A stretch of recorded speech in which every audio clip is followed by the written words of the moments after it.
Realizamos esta cátedra en medio de una situación muy compleja para la ciudad, para el país. Eh, bueno, tenemos que tratar de continuar viviendo en medio de los conflictos, en los enfrentamientos, confiando en que la cordura reine y se pueda llegar a acuerdos por medio de diálogos. En fin, vamos a ver esto en qué para. Mercedes, te agradecemos infinitamente que hayas aceptado la venida a esta cátedra. Eh, yo voy a hacer una corta presentación tuya, aunque considero pues que es como muy difícil hacer un recuento del trabajo inmenso que ha realizado Mercedes en su vida, a lo largo de su vida. Bueno, Mercedes es doctora en teología y doctora en psicología. Hace parte de la comunidad de las hermanas mercedarias. Es nacida en Jerez, España. Ha enseñado siempre Sagrada Escritura y psicología de la religión. Una cosa que es muy significativa es que es directora general para el área hispana del proyecto editorial La Biblia y las Mujeres, un proyecto editorial ambicioso y definitivamente muy importante, muy significativo, que está siendo publicado por la editorial Verbo Divino. Bueno, Mercedes ha publicado muchísimos libros. Podemos contar entre ellas el Evangelio de Marcos, podemos contar los Evangelios, narraciones e historia, violencia, sexismo y silencio, inconclusiones en el libro de los jueces, Jesús y su sombra, el mal, la sombra, lo desconocido y amenazante en el Evangelio de Marcos. Mercedes combina la teología y la psicología, lo cual enriquece mucho la reflexión y el discurso y sus aportes. El último libro, por lo menos que yo conozco, a lo mejor ha sacado otro después, es el de los rostros bíblicos de María, exégesis y hermenéutica bíblica feminista. Este libro se suma a algunas otras publicaciones que tiene Mercedes sobre María. Tiene un libro anterior que es mirada sobre todo psicológica en torno a María de Nazaret. Te damos la bienvenida, Mercedes, si tienes la palabra. Muchísimas gracias y gracias a la cátedra por haberme invitado. De verdad que estoy muy contenta y me siento honrada. Así que, pues sí, vamos a comenzar.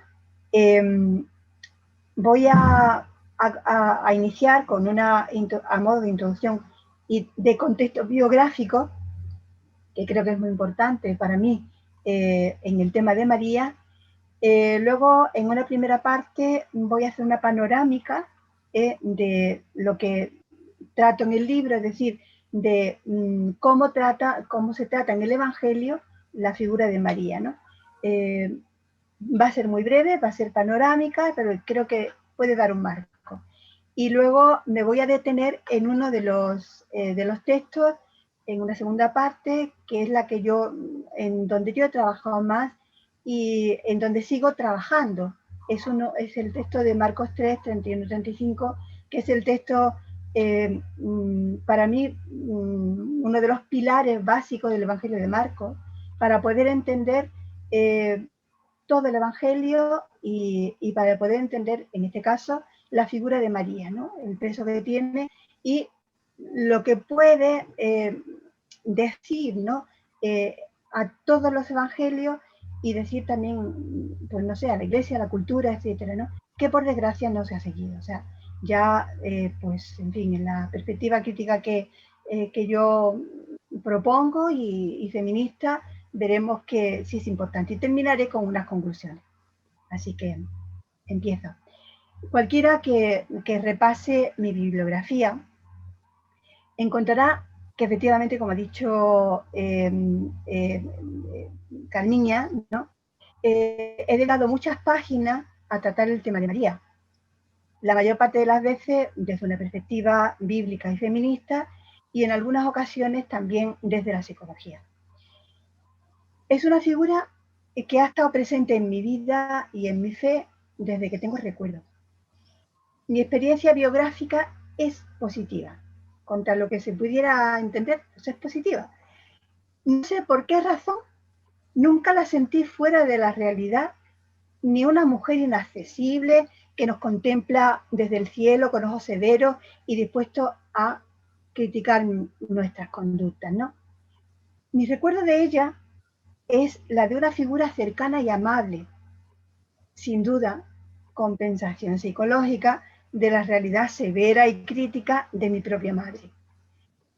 La patrona de mi pueblo, Jerez de la Frontera, en la provincia de Cádiz, Andalucía, es la Virgen de la Merced, que es una virgen negra, aunque de rasgos europeos. Esta imagen me era profundamente querida. Luego me encandiló la imagen moderna de la capilla de la Virgen de la Merced del noviciado en Granada, representada como una mujer con curvas de edad mediana, de rostro más bien serio, que mira de frente, sin niño y con cadenas rotas en la mano. Curiosamente, las réplicas posteriores de aquella imagen son más aniñadas y edulcoradas, y muchas de ellas añadieron al niño, condicionando su representación a la imagen tradicional de la madre. Pero cuando esto iba sucediendo, es decir, cuando se hacían las réplicas, ¿no? Yo tenía ya bastante conciencia feminista y me iba invadiendo una rabia sorda contra lo que ello suponía, una rabia de la que todavía no me he librado cuando veo algunas imágenes. Como andaluza, he vivido durante mi infancia las épocas de las procesiones, sobre todo las de Semana Santa, en donde a las imágenes del Jesús sufriente le seguían las de la Madre, con más empaque de diosa que de Madre de Jesús, a excepción de las Pietà, que son además muy pocas. Estas imágenes no me emocionaban especialmente. De lo dicho, se puede deducir que no he tenido conflictos biográficos con la figura de María. Estos llegaron con la toma de conciencia del tratamiento teológico dado a lo largo de la historia hasta hoy y las duras consecuencias para las mujeres, es decir, vinieron de la mano de mi conciencia feminista. Y en este sentido, con María me ha pasado como con Eva, que al verla tan maltratada por casi todas las partes, quise comprobar por mí misma a qué atenerme acudiendo directamente a la fuente. Mi experiencia no está formada por un solo rostro de María, sino por muchos. Uno de carácter popular, afectivo, identitario, y otro de carácter más elaborado en la fe mediante un itinerario personal crítico de larga duración. Esta experiencia más poliédrica de lo que imaginamos, mutatis mutandi, es, creo yo, la de la mayoría del pueblo de Dios. Y como vamos a ver, también es la experiencia de los orígenes cristianos. Contamos con 4 versiones diferentes, 4 rostros evangélicos de María, por lo menos, a los que hay que añadir otros 2 de talante diferentes. El de la carta de Pablo a los Gálatas, ya veremos que tiene sus peculiaridades porque no sabemos si se refiere a ella o no, ¿verdad? Y el texto del Apocalipsis sobre la mujer vestida de sol, rodeada de 12 estrellas que vence al dragón que se ha atribuido a María. Y comienzo con la parte panorámica general de textos y de contexto.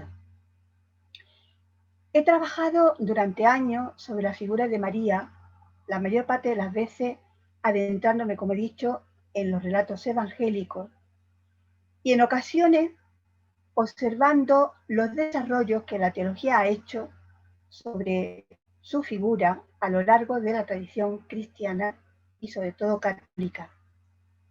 Fruto de todo este tiempo y trabajo es este último libro del que citaba Carmina, ¿no? Los rostros bíblicos de María, exégesis y hermenéutica feminista, que me sirvió de base para el desarrollo de esta conferencia. Con él he querido establecer para mí misma el estado de la cuestión de mi percepción sobre María, algo que no puedo hacer al margen de mis estudios sobre su figura. Mi fe y mi espiritualidad se alimentan de mi trabajo intelectual, de la misma manera que mi trabajo intelectual transcurre al hilo de mi crecimiento en la fe y sobre la base de sus preguntas y sus anhelos.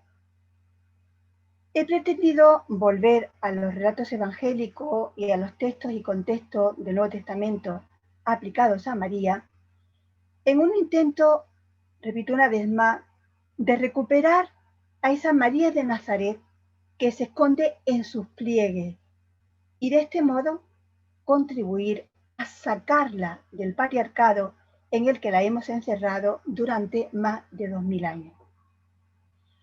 Al entrar en los evangelios, lo primero que sorprende es ese fuerte contraste entre lo poco que se dice de María, María de Nazaret, y la cantidad innumerable de libros que se han escrito sobre ella, comenzando por aquellos que vieron la luz poco después de escribirse los evangelios. Durante la segunda parte del siglo XIX, al menos en Occidente, y la primera parte del XX, la única teología existente era la mariología. Hablo en contexto católico.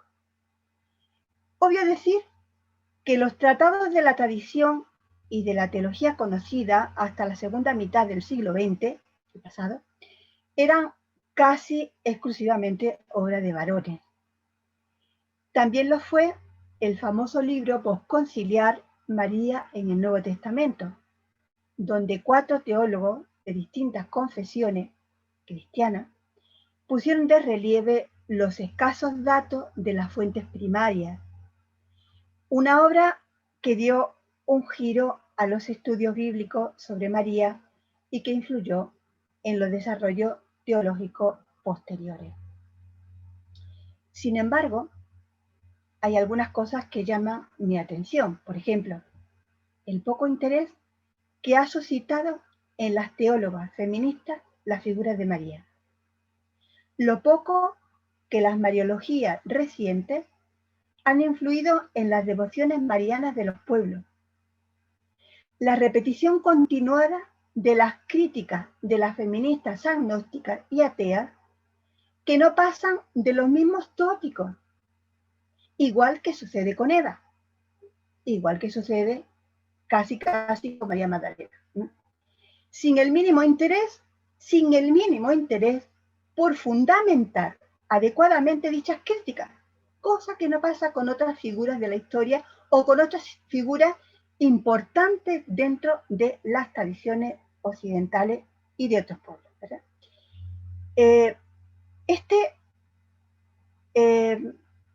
Escaso interés resulta curioso, pues da por supuesto que el modelo inaccesible y asexual, así como las virtudes atribuidas a María, entre las que destacan la obediencia ciega y la castidad, influyen actualmente en las mujeres. Esto se da por supuesto. Es curioso, digo, porque lo que se observa es que es prácticamente, al menos en nuestro contexto de por aquí, ¿no?, una casi total indiferencia hacia María, como digo, particularmente en el mundo occidental. O sea, a nadie le importa un pepino, nada, no importa nada. A este fenómeno, a mi juicio, contribuyó la reacción polar posterior al Vaticano II en la teología y la predicación notoria en la teología de la liberación. Y consistió en ignorar a la Virgen María, popularmente endiosada, sustituyendo esta imagen por la de una mujer campesina, pobre, ignorante, esposa y madre a tenor de la época del siglo I y la aldea palestina de entonces. Esta mujer, sin influencia ninguna, se opuso a esa otra poderosa, celestial y sublime. y se sustituyó la propuesta de imitación de esta última por la primera. En los círculos más cultivados del catolicismo y en algunas comunidades de base, esta figura más similar a la mayoría de las mujeres, ¿verdad?, ayudó a muchas, sobre todo con su canto del Magnificat, que fue recibido como liberador e impulsor de liberación. Pero, por lo que yo observo, apenas tuvo eco en el pueblo menos ilustrado, porque ¿quién querría cambiar a la diosa por la pobre y sin influencia? Es evidente que faltó un proceso de catequesis y hermenéutica de la María de los Evangelios. Es evidente. Cuando podría haberse propiciado, ¿verdad?, llegó Juan Pablo II y su pontificado volvió a proponer como modelo para las mujeres la María preconciliar en su faceta casi exclusiva de madre. Y ya sabemos con qué efecto. Valgan estas observaciones preliminares como apuntes contextuales que pongan un cierto marco a lo que sigue. He preferido ceñirme a los evangelios y textos del Nuevo Testamento, dejando a un lado los escritos apócrifos de los primeros siglos, en los que, como ya apuntaba antes, proliferaron las vidas de María en un intento de rellenar los muchos huecos dejados por los textos tan sobrios y parcos. Iré recorriendo cada uno de los evangelios en su diversidad. Cada cual, como sabemos, pues tiene su propio contexto histórico y comunitario, su propio público al que va dirigido y sus peculiaridades creativas, como narraciones que son. Tener en cuenta el contexto es fundamental para ver cada rostro de María. Y así comienzo, como anunciaba, con un resumen panorámico para centrarme después en algunos episodios. El Evangelio de Marcos la coloca en la crisis de la familia patriarcal judía, una crisis provocada por Jesús. María evoluciona partiendo de ahí en el grupo de las mujeres que siguen a Jesús. No sabemos si lo hace de forma continuada o esporádica, pero Marcos quiere situarla en el grupo de las discípulas. Como luego me voy a detener más en este evangelio, no voy a decir de momento nada más, voy a centrar en los otros. Mateo, a diferencia de Marcos, usa géneros literarios, símbolos y trasfondos míticos en los relatos de la infancia de Jesús, como el infanticidio y persecución del rey Herodes, que se siente amenazado por el héroe recién nacido, provocando la huida de la madre con el niño y con su padre. Estos son elementos propios de convenciones literarias sobre la infancia del héroe, que se encuentran en otros relatos antiguos del entorno, tanto de otras culturas como de la misma Biblia. A más de una les recordará el episodio del faraón en el libro del Éxodo, de la matanza convirtiéndose en el libertador del pueblo esclavo, cuando Moisés logra escapar de la matanza. La imagen de la madre con el niño evoca la imagen mítica de la diosa Isis, representada, como todavía lo hacemos, en las imágenes de María como madre con su niño. Lucas, por su parte, usa el género literario de la anunciación del nacimiento del héroe a la que será su madre.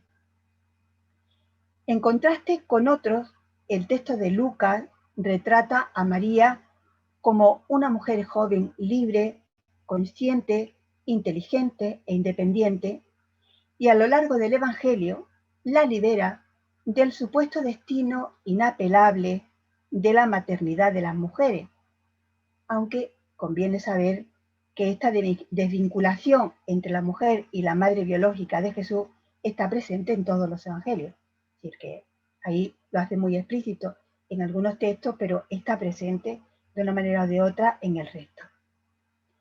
A mucha gente le resulta inadvertido ese momento en el que María, que no comprende lo que le dice el ángel, le hace preguntas para aclararse. Es decir, esto tiene, si no me puedo detener, ¿verdad? Pero tiene el trasfondo, un trasfondo de vocación y de relatos bíblicos de anunciación, ¿verdad? Pero tiene también elementos de tipo profético. Es decir, ella hace preguntas para aclararse. Y esto pasa desapercibido con mucha frecuencia. Y también el hecho de que cuando acepta, no lo consulte con su prometido, algo que rompe la visión de las relaciones entre mujeres y hombres de la época, o que acuda sola a la montaña a visitar y atender a su prima Isabel. Eso lo hemos visto las feministas, pero muy poca gente más. Son pequeños indicios narrativos que alteran la imagen patriarcal de la María silenciosa, más sumisa que obediente, y con un papel marginal en el desarrollo del proyecto de Jesús, que es lo que realmente se ha destacado del Evangelio de Lucas, es decir, el hágase, el fiat, es decir, todo lo que ha sido la imagen sumisa, ya digo, que no obediente, confundiendo la obediencia con la sumisión. El Evangelio de Juan la propone abriendo y cerrando la vida pública de Jesús bajo el símbolo de la nueva humanidad, evocando a Eva como un personaje fundamental en el surgimiento de lo humano, como puerta de la vida y portadora de novedad. Nada que ver con esa idea de Eva que viene a ser, en nuestra tradición occidental, la Pandora cristiana. El cuarto evangelio muestra a Jesús llamándola siempre mujer y al narrador nombrándola siempre como la madre de Jesús, en un doble registro sumamente interesante. Nunca es nombrada o llamada por su nombre. La identidad que vale en este o en otro evangelio es la que le otorga a Jesús. Y aquí, en el evangelio de Juan, es solo mujer. Aunque este sustantivo conecta directamente, como decía, con Eva, la mujer primigenia, que no solo es la madre de todo lo que vive, sino el primer ser humano en acceder a la conciencia y a la libertad de elección. Además de los evangelios están otros textos. Los Hechos de los Apóstoles, la nombra en el episodio de Pentecostés, colocándola en una posición muy interesante entre el grupo de seguimiento y el grupo de la familia biológica de Jesús, que por lo que se ve parecían enfrentados por su legado, que no solo era espiritual, sino cultural y social. Es el primer atisbo textual de problemas de poder en el seno de los grupos cercanos a Jesús después de la Pascua. Hay más, si se entienden los evangelios, todos los evangelios, desde el punto de vista pospascual, que en realidad es el que debe predominar porque se escribieron después de la Pascua. Pablo, en la carta a los Gálatas, menciona a María de pasada al decir que Jesús es hijo de mujer. Pero este texto, sumamente breve, contiene una novedosa propuesta antropológica, sobre todo para las mujeres. Por último, el libro del Apocalipsis también menciona a una mujer a la vez cósmica y terrena en un texto mítico y cósmico zodiacal de gran interés. Todos estos textos tienen su propio contexto histórico, social, bíblico y cultural. Es de enorme importancia conocerlos, aunque sea a grandes rasgos, y tenerlos en cuenta a la hora de interpretar la imagen narrativa de María, que se abre a una hermenéutica múltiple y variada. El resultado es muy sorprendente.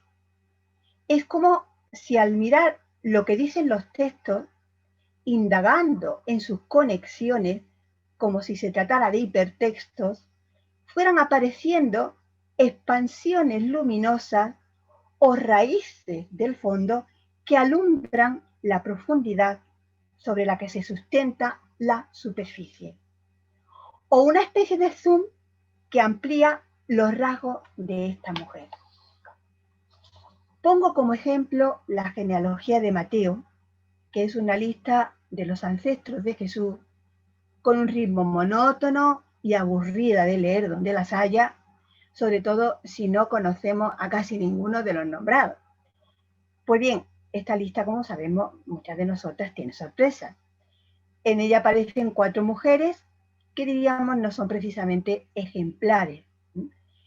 Y la lista termina con María, de la que nació Jesús. Al acercarse a esta genealogía, se descubre que estas mujeres poco ejemplares, de acuerdo con el status quo de su lugar y época, se encuentran en momentos estratégicos de la historia a la que se une Jesús, a la que Jesús es unido por Mateo, ¿no? Y por su comunidad. Es una lista muy selectiva, y cuando nos detenemos en cada una de las mujeres, es decir, Tamar, la nuera de Judá, uno de los hijos de Jacob, Ruth la moabita, que no se separa de su suegra Noemí, Rahab, la prostituta que facilita la conquista de Jericó, y la mujer de Urías, de la que se apropia adúlteramente el rey David, y evocamos sus respectivas historias en el Antiguo Testamento, descubrimos rasgos muy interesantes. Son mujeres al margen del sistema, y Mateo engancha a María al final de la lista, colocándola como una mujer igualmente en el margen del sistema israelita, como también hará con Jesús. Con esto no quiero crear confusión. María es judía por completo, y Jesús también es judío. Pero lo son de manera crítica y sin quedarse encerrados en los pequeños círculos del sistema social, político y religioso del que forman parte. Mateo viene a decir que María no tiene una ascendencia precisamente gloriosa.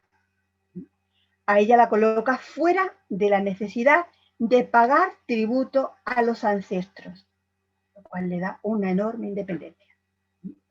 El perfil de María, propuesto por Mateo, es enormemente rico gracias a estas mujeres irregulares de la genealogía. El rostro que se vislumbra es un rostro poliédrico, muy diferente a esa imagen de María de Nazaret a la que estamos acostumbradas. Una imagen plana y sumisa, como decía antes, una mujer que calla y no tiene arte ni parte en el proyecto de Jesús.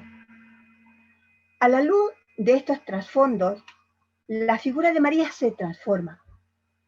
Mateo comienza su evangelio con esta propuesta crítica, pero luego la combina con la imagen casi mítica de la madre con el niño, dándole un lugar funcional.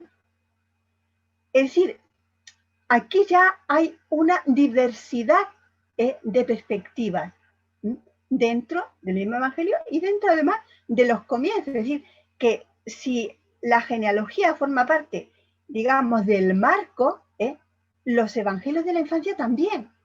Entonces propone dos figuras, digamos, diferentes entre sí, que sin embargo deben de casar, es decir, que están dentro de la propuesta, digamos, del reino que hace Mateo, ¿no? A través de Jesús.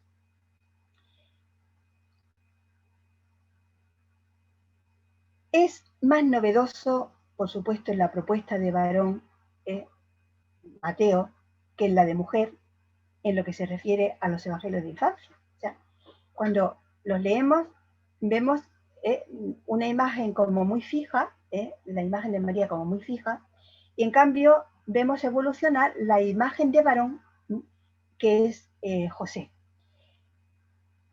La perspectiva feminista de este cuadro es interesante, pues al lado de un hombre como José no puede estar una mujer convencional.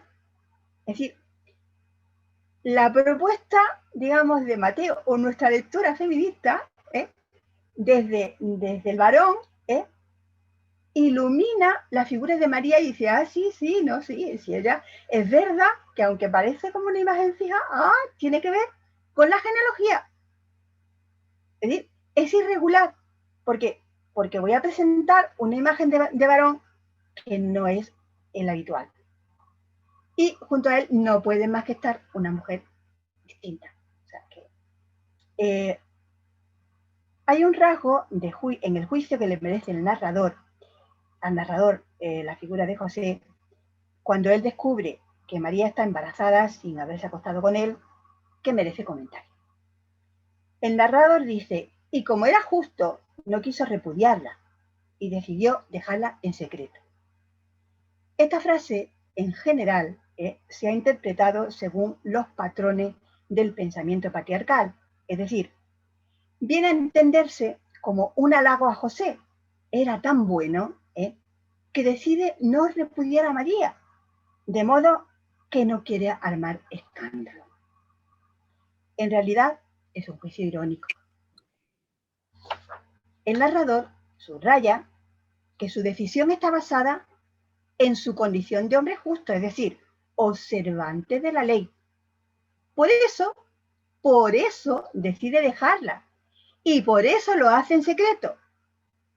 No es porque vele por la reputación de ella, pues si fuera el caso, no habría necesitado que Dios le dijera en un sueño lo que tiene que hacer, sino que se hubiera adelantado a aceptarla o, dado el caso, por lo menos pedirle explicaciones, ¿no? Tampoco hacerlo en secreto beneficia a María, sino a la reputación de José. Con su decisión, hace lo que haría cualquier judío de su tiempo: salvar su honor del mejor modo posible. Podría haberlo hecho denunciándola y condenándola por adulterio, o dejándola secretamente, ciertamente. Es decir, tenía estas dos opciones y opta por la discreción. Lo que le suceda a ella, parece decir, es cosa de ella. Hasta que Dios toma cartas en el asunto y le dice que la acepte. Y a partir de aquí es cuando aparece un varón atípico, es decir, que hay una evolución en la figura de José. Porque esta otra imagen que va apareciendo sería el equivalente a lo que en nuestras culturas, al menos en las mediterráneas, ¿verdad?, se entiende como un calzonazo. Un hombre con poca iniciativa, obediente, que no se opone a los deseos y decisiones de otros, sobre todo de su mujer. La lectora o el lector conoce los motivos, pero en su ambiente no. O sea, estoy hablando de la imagen narrativa que se da en el propio contexto de la historia. Los textos lo presentan como un hombre traído y llevado por Dios a causa de la madre y el niño. Una mujer que Mateo, ha situado en los márgenes del sistema, y un niño que no es suyo. Los textos son sobrios y no cuentan las reacciones de María. Y esto, pues es ambivalente. Es decir, deja su figura a merced de las interpretaciones, que por desgracia también han sido las convencionales y patriarcales. De este modo, debido a la peculiaridad de cada texto en su contexto, vamos descubriendo no uno, sino varios rostros de María, y no solamente en los distintos evangelios, sino incluso dentro de un mismo evangelio, ¿no? Rostros enraizados en la Biblia, pero abiertos a las interpretaciones de quienes tomen como punto de partida dichos textos y contextos. Y evidentemente con alusiones, como he dicho antes, pues a géneros literarios, a figuras, etcétera, que aparecen en las mitologías del entorno de la época y de aquel tiempo. Y paso ya al texto concreto de Marcos 3, 31, 35. No es fácil para mí elegir un texto concreto para comentarlo con más detalle, porque hay muchos, o sea, podría haber elegido cualquiera, ¿no? Me decido por este, donde se plantea la relación entre María y la ruptura del modelo familiar israelita. Pero antes de entrar en algunos elementos del texto, porque me puedo limitar a ello y muy poco, ¿no? Quiero proponer una breve reflexión que haga también de contexto a este texto. Imaginemos el episodio de Marcos 3, 31-35 de la madre y los parientes de Jesús.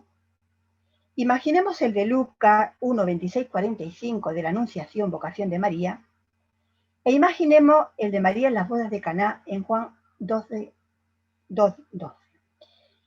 A primera vista son tres textos de distintos evangelios que parecen girar en torno al tema de la madre. En Marcos, ella va con sus parientes a reclamar la responsabilidad familiar de su hijo. El relato de Lucas se centra en el anuncio de su futura maternidad y en el de Juan, en su rol de madre influyente ante un hijo que puede cambiar una situación apurada. Esta percepción, que es la que ha predominado en la exégesis y en la catequesis sobre María, no es errónea, porque los relatos en una primera lectura se prestan a esta interpretación cuando se leen dentro de un marco de significado patriarcal.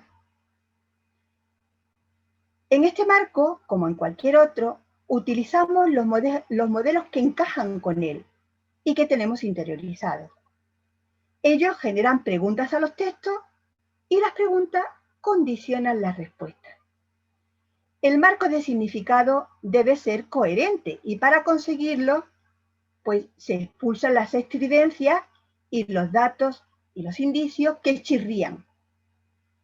El sistema tiene mecanismos que, como si fueran naturales, oscurecen y hasta suprimen todos los elementos perturbadores de la armonía del sentido. De ahí la hermenéutica de la sospecha en la lectura y el análisis feminista. En relación con estos textos, la coherencia del sentido en el marco patriarcal significa que, dada la idea predominante de que lo que caracteriza a una mujer es la maternidad, todo se entenderá como refuerzo de la María Madre, impidiendo percibir elementos que propongan una idea de mujer diferente. Se activa el punto ciego, que no ve otra cosa, incluso si se aplican los instrumentos críticos de la exégesis bíblica, que le pasa a muchas biblistas e incluso feministas. Por eso, por lo menos en muchas de las exégesis feministas, lo más importante no son los métodos, sino el marco de sentido que abre el campo de la visión, que abre otras preguntas, análisis y hermenéuticas diferentes y chocantes con el marco patriarcal. Todo esto ya lo sabemos, pero me pregunto por qué la mayoría de exegetas feministas no abordan los textos sobre María con este presupuesto. ¿No? ¿Lo puedo entender? Por eso mi intento es mostrar de qué modo cambian los significados cuando se activa la perspectiva feminista. Y vuelvo al texto. El texto de Marcos es uno de los más importantes del Evangelio para poder entender, como decía antes, la trayectoria de Jesús y de su grupo, para entender lo que supone asumir el proyecto de Jesús o reinado de Dios y para comprender aspectos fundamentales de su persecución. Aquí no puedo detenerme en el análisis y me ciño a los resultados, ¿no? Es importante preguntarse cómo presenta el narrador la figura de María al comenzar el episodio y cómo la presenta al final. Y evidentemente, qué ha ocurrido en el trayecto que explique el cambio que se da de un punto a otro. La madre de Jesús va con sus parientes a intentar llevarse a su hijo porque se dice de él que está fuera de sí. Esto aparece en el verso 21. O sea, que es una persona mentalmente enferma o al menos de conducta extraña, a la que su familia tiene el deber de retirar de la plaza pública y recluirlo y cuidarlo en el ámbito privado y doméstico. Eso es lo honorable para la familia y lo conveniente para el hijo. Si la comitiva la encabeza la madre es porque el padre no está, pero ella sola no tiene la suficiente potestad y por eso la acompañan los hermanos varones de Jesús. El episodio tiene como núcleo la crítica al poder del sistema simbolizado en la familia patriarcal judía. En esta crítica, la figura de la madre como individuo concreto, pero sobre todo como categoría relacional, da un giro revolucionario. Leo, si nos importa el texto, para quienes no son biblistas y a lo mejor no lo tienen delante. Y vienen su madre y sus hermanos, y estando de pie afuera, le mandaron llamar. En torno a él, es una lectura, una traducción muy literal, ¿eh? En torno a él estaba sentada gente y le decían, mira, tu madre y tus hermanos y tus hermanas te buscan afuera. Y respondiendo les dice, ¿quién es mi madre y mis hermanos? Y echando en torno una mirada a los que estaban en torno a él sentados en círculo, y el echando en torno una mirada es con ira, es el término, ¿no? Dice, he aquí mi madre y mis hermanos, porque todo el que haga la voluntad de Dios, ese hermano mío y hermana y madre es. Los análisis exegéticos nos llevan a concluir que se producen 4 transformaciones. La primera tiene que ver con los personajes nombrados a partir de sus relaciones, en plural y con artículos. Su madre y sus hermanos. La madre, los hermanos, las hermanas, posiblemente porque así condensan la referencia a personas concretas. Quiero decir, porque ¿quién es la madre? Pues su madre. ¿Quiénes son los hermanos? Pues fulanito, menganito, y su hermana, pues menganita, la sutanita, etc., ¿no? Así, el término madre del final de la escena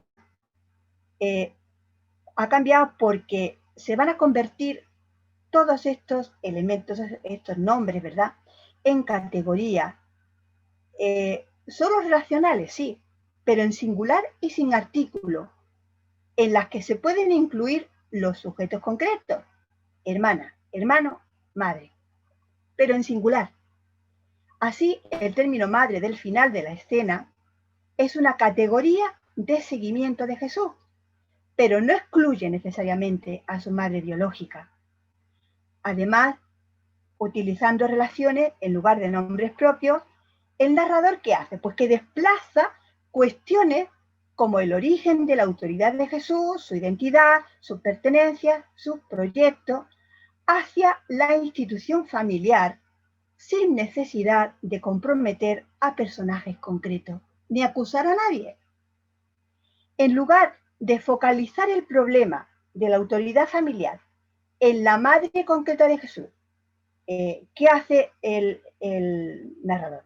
Pues que lo desplaza a la función y al papel de madre según está definido por la institución familiar israelita. Esto provoca una crisis en la que está implicado el mismo Jesús cuando dice, ¿quiénes son mi madre? No dice la, sino dice mi madre, etcétera, ¿no? Que incluye y afecta, por supuesto, a la mujer concreta que es su madre, pero la sobrepasa ampliamente. Si nos fijamos, el narrador comienza la escena nombrando a la madre en primer lugar, pero la termina nombrándola en el último lugar.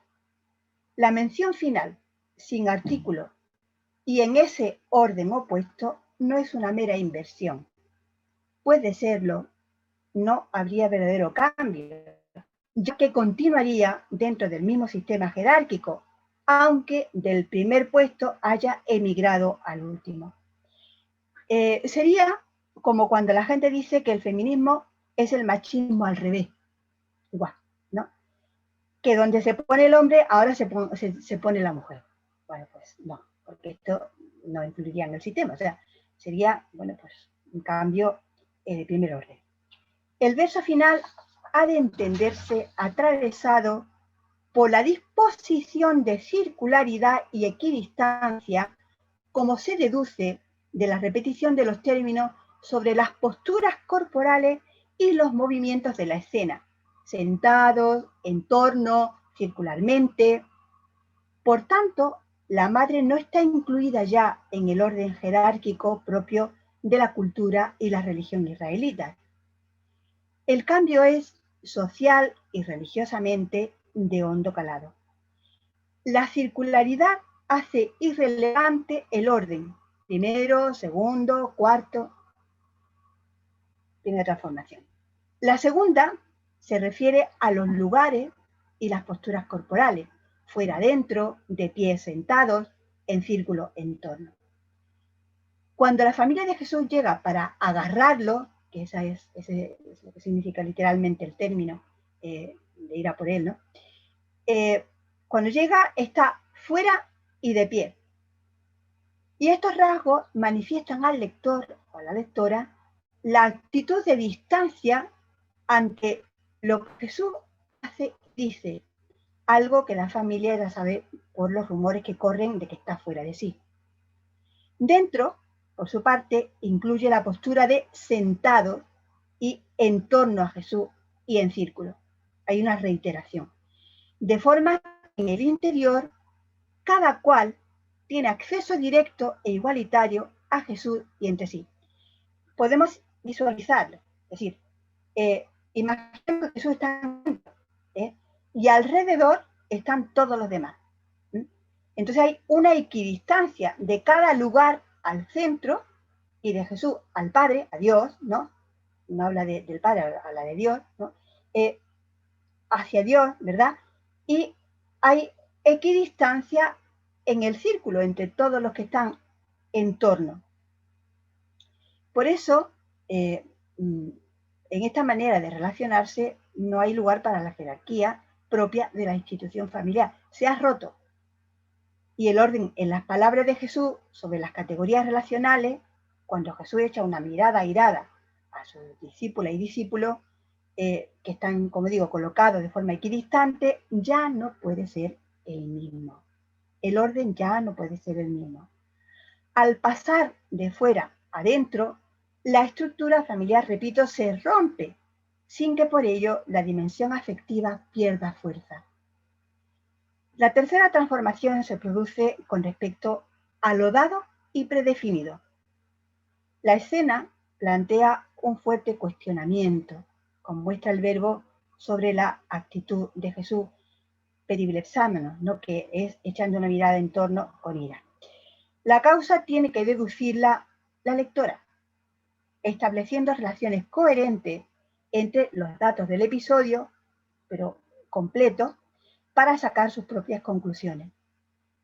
En el episodio anterior, es decir, antes de este, inmediatamente antes, Jesús ha sido gravemente cuestionado por las autoridades del sistema religioso.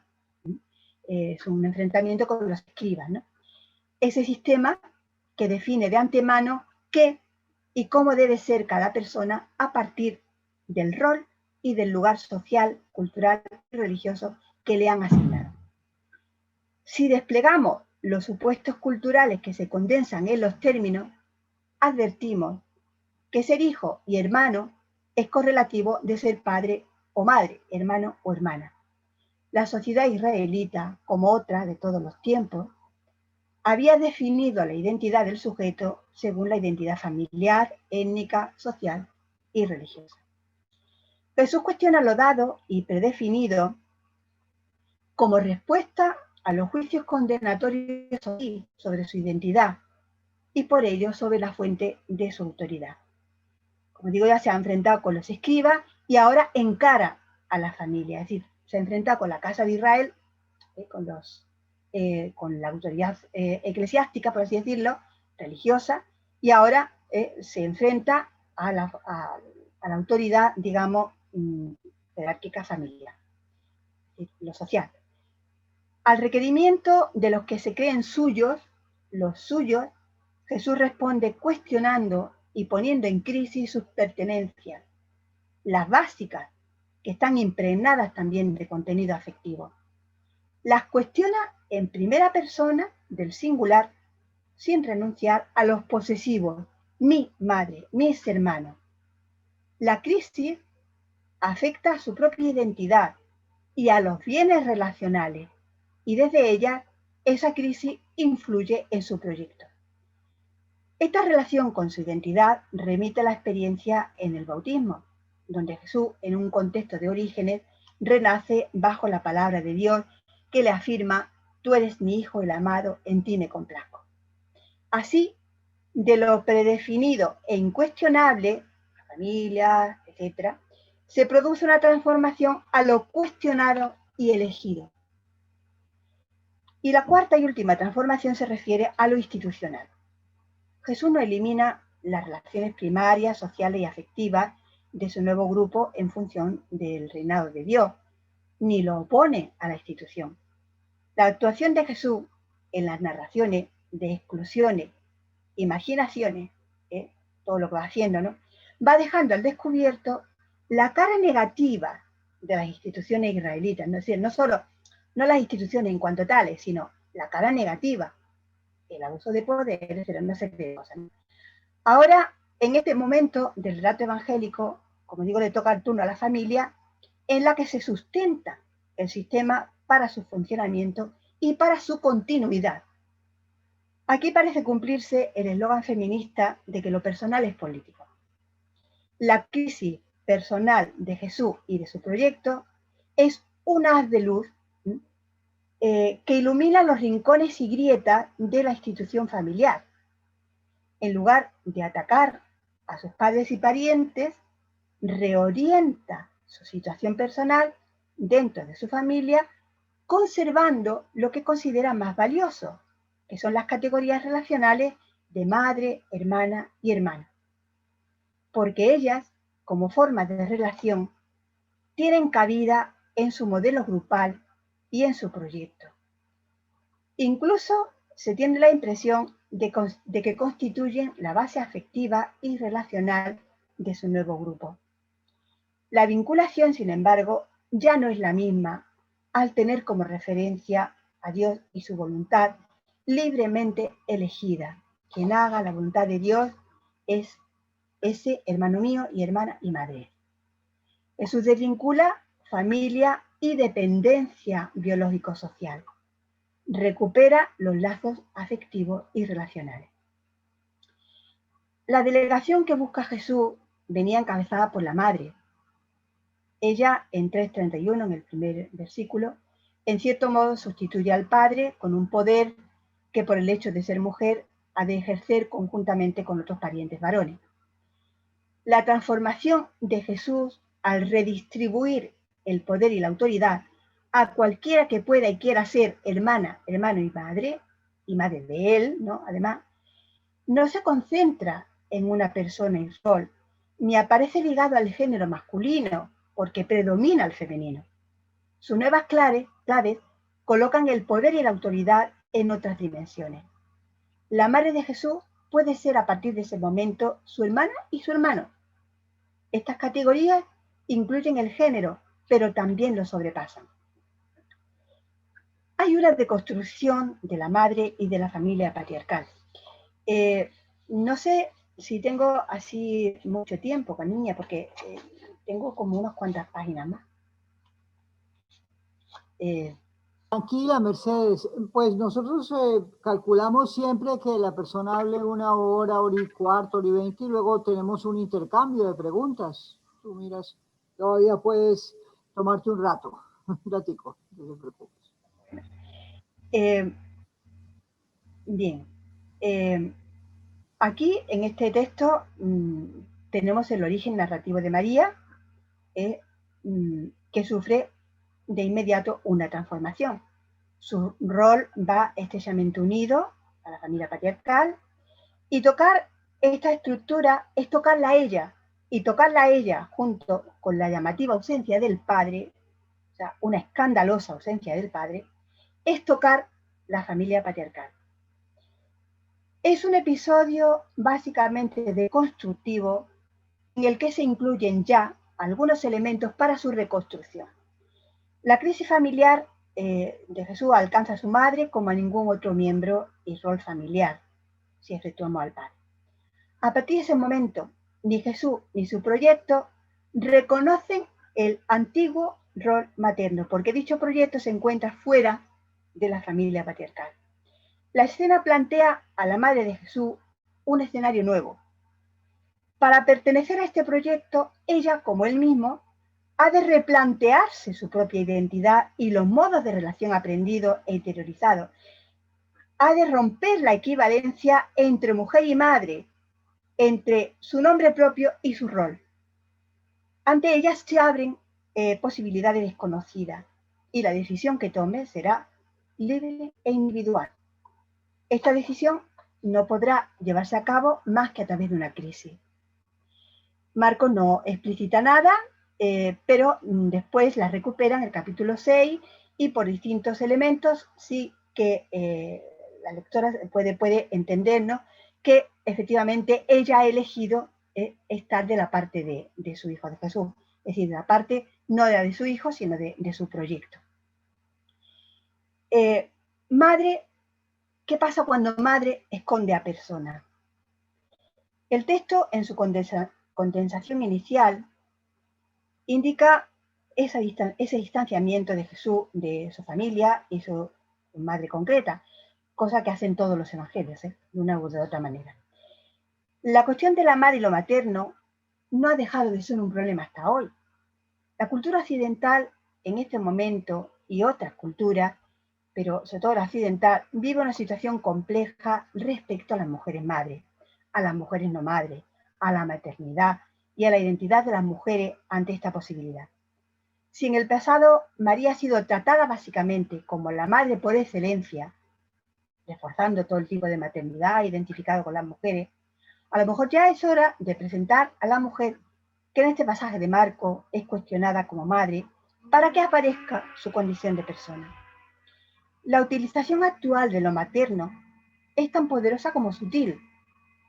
Esta manipulación y utilización es obra del patriarcado como sistema que se manifiesta con sus grietas en la mayoría de los tipos de familia con los que convivimos y en unos supuestos del sentido común, de la cultura, que asumimos mujeres y varones individuales.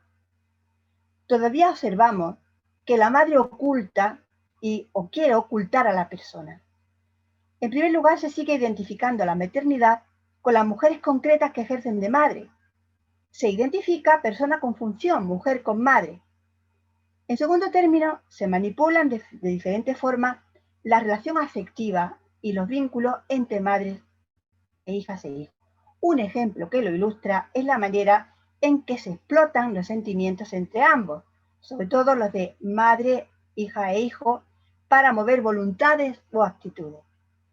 Cada vez que se apela al dolor de la madre ante los hijos muertos en una guerra o en una situación originada por la injusticia, como sucede con el hambre o ciertas enfermedades, se está ocultando interesadamente a la persona detrás de la madre. Se esconde a la mujer, pero también se oculta a los pueblos, en lugar de poner de relieve sus derechos.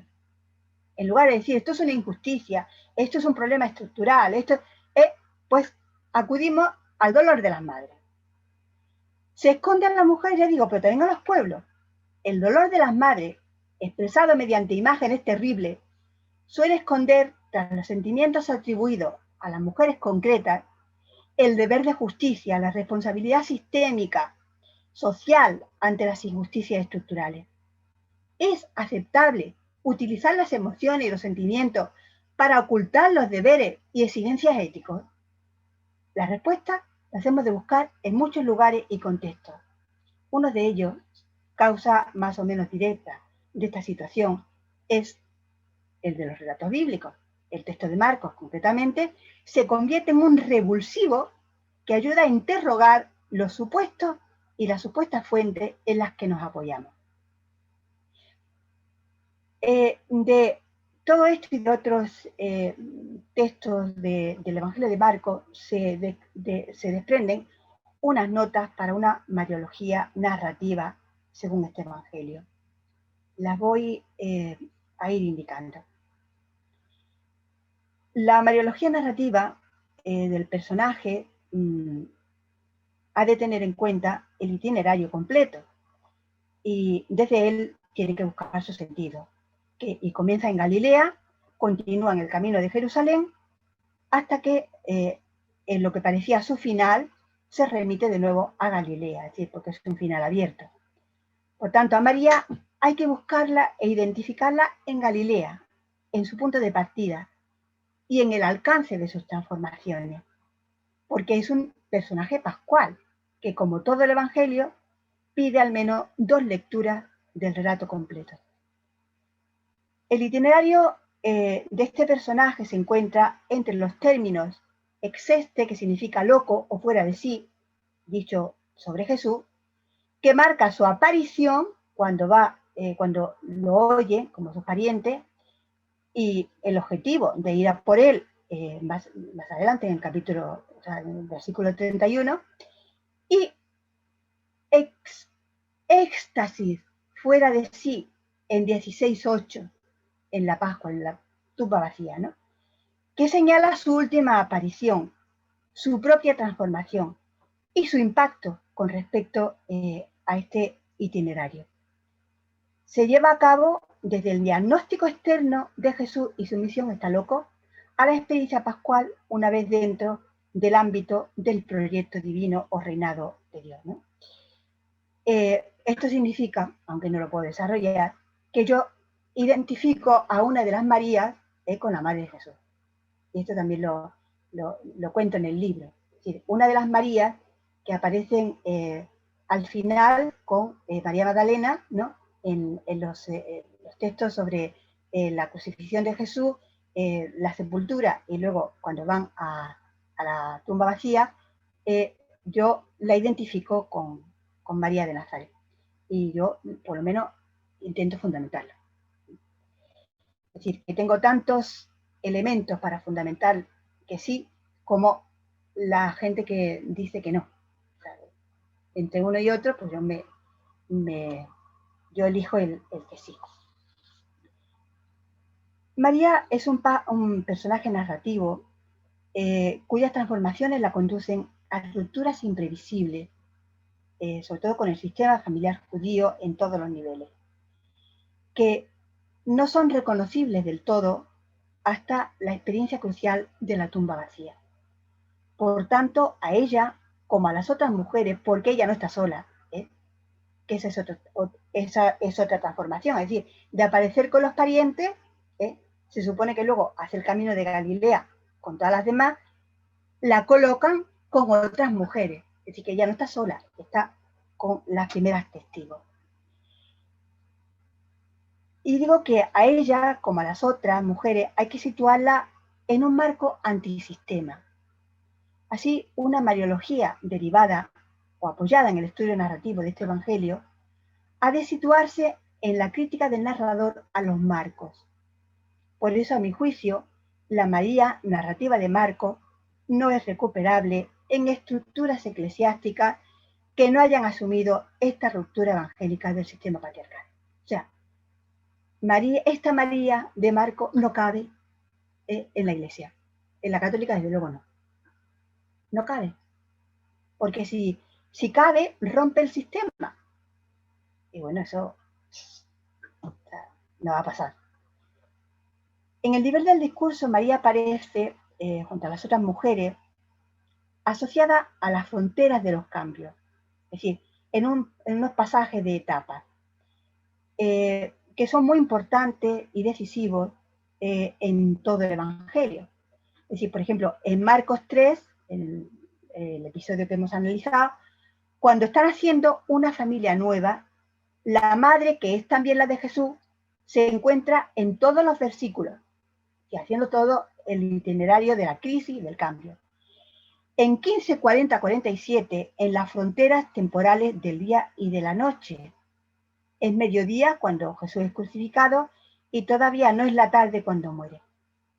Sobreviene un tiempo de tiniebla en plena luz. La paradoja de la oscuridad en un momento luminoso del día, añade fuerza simbólica al hecho de la muerte de Jesús y también a la presencia de las mujeres.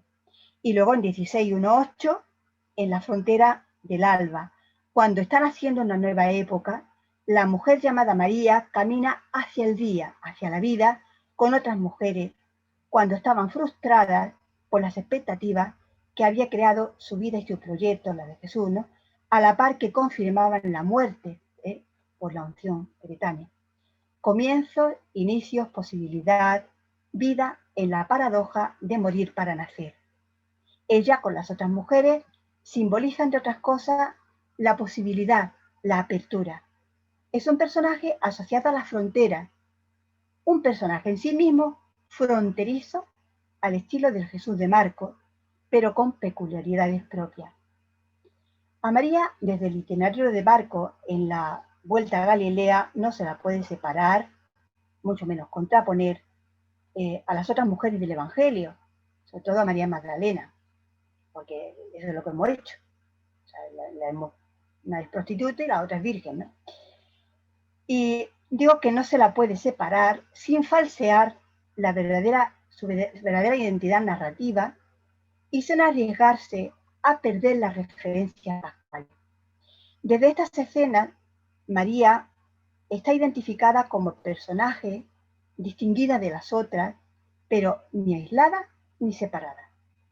Puesto que se encuentra en el grupo de las mujeres, para conocer quién es María, hay que saber quiénes son las otras compañeras, cuáles son sus roles, sus dificultades, sus posibilidades, y de qué modo se relacionan narrativamente con los personajes masculinos, con los discípulos del Evangelio.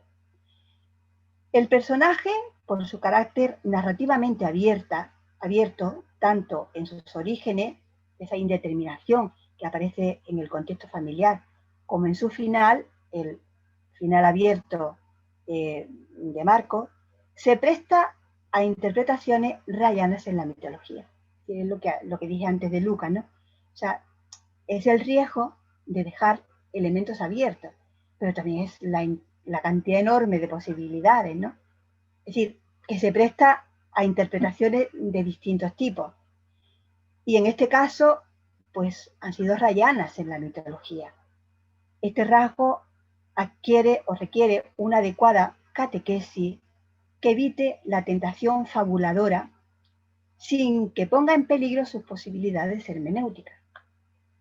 Por esta razón, junto a las inferencias del estudio narrativo, la Mariología no debe en ningún momento perder de vista la escasez de datos históricos y los marcos generales o contextos socioculturales en los que a día de hoy, y según los estudios especializados, es imprescindible situar a la mujer histórica, a la María de Nazaret. Y ya las conclusiones, que son muy poquitas, ¿no? A lo largo de mi discurso he hecho una afirmación que no sé si ha podido entenderse bien y en la que quiero abundar como una de las conclusiones. Me refiero a que la María de los Evangelios y la del Evangelio de Marcos, de manera más radical, no cabe en el marco institucional de nuestra Iglesia. Y sé que suena fuerte, pero eso es lo que veo y lo que deduzco de mis análisis en la perspectiva feminista. Los diversos rostros de María rompen la estructura patriarcal de la institución eclesiástica y por eso, a lo largo de los siglos, ha sufrido tantas y tan tremendas deformaciones. La institución, antes de que rompa los esquemas jerárquicos del sistema, prefiere convertirla en una diosa que consuela y compadece a la humanidad, milagrera y poco exigente, que no induce a transformar el mundo. O prefiere reducirla a una pobre campesina, humilde y sometida, tergiversando de paso el sentido profundo y subversivo de la verdadera obediencia a la divinidad, que está en cualquier sujeto humano y de cualquier origen. La institución eclesial no quiere a la María del Evangelio en sus distintos rostros, a esa María crítica, capaz de cambiar ella misma para cambiar su entorno. Y dudo que la mayor parte del pueblo de Dios también la quiera. A mí este descubrimiento me resulta doloroso y en cierto sentido desalentador. Es obvio que pese a todo me quedo con la María del Evangelio porque su poder es muchísimo mayor de lo que podemos pensar. La María de mi niñez, perdón, fue una figura de apoyo afectivo importante para mí. La de mi juventud fue un acicate a mi libertad y mi autonomía. Y la de mi madurez es una figura evangélica potente para la evolución de la humanidad que somos las mujeres en su dimensión crítica y parte fundamental de las ancestras de mi fe. Y por eso mismo resulta tan importante no fijarla en ninguno de sus diferentes rostros, sin perder de vista que no por ello deja de ser profundamente humana e histórica.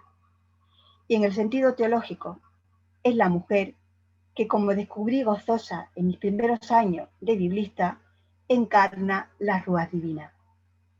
Casi como una hipóstasis. En una conversación que tuve con Leonardo Boff, él no se atrevía, ¿no? Pero andaba ahí y le dije, pues yo creo que lo voy a decir, en algún lugar lo dije, ¿no? Una hipóstasis del espíritu, de la Ruach. Y por ello se sitúa en la línea más creativa y prometedora de este presente futuro. Muchas gracias.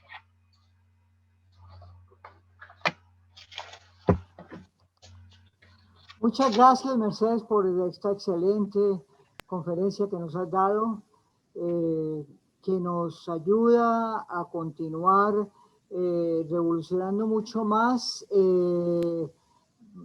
la imagen de María, ¿no? y nuestra posible relación con ella.